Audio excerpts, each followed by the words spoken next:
L'atmosphère était un peu particulière ce lundi à la Chambre de commerce et d'industrie des Vosges lors de la traditionnelle soirée de remise des prix aux 14 unions de commerçants qui se sont illustrées dans le département cette année par diverses animations destinées à dynamiser leur centre-ville, dont le lauréat Vitel Union.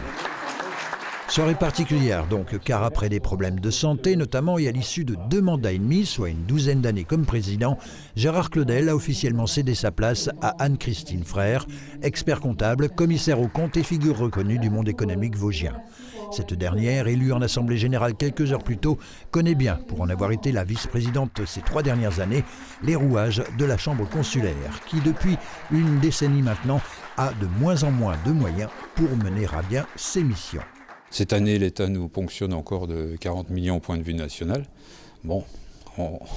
se bat, mais on va y arriver. Il n'y a pas de souci, il faut être confiant, il faut être optimiste, parce que pour moi, ce qui est important, ce n'est pas tellement les 40 millions, c'est surtout de savoir ce qu'on va faire, et surtout d'accompagner nos entreprises, nos commerçants qui ont beaucoup de mal, les petites entreprises aussi, et puis les industries. Bon. On est dans notre éthique de la Chambre de commerce. Depuis 13 ans, il a quand même eu à traverser toute une mutation des chambres de commerce qui était quand même pas évidente à procéder, puisque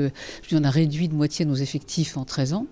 La grande chance, si on peut dire, c'est horrible de dire ça, mais ça a été le Covid, parce qu'on a prouvé au niveau des réseaux consulaires qu'il y avait une véritable utilité quand même des chambres de commerce, qui ont vraiment communiqué, qui ont été là, qui ont été à l'écoute des chefs d'entreprise qui étaient un peu démunis.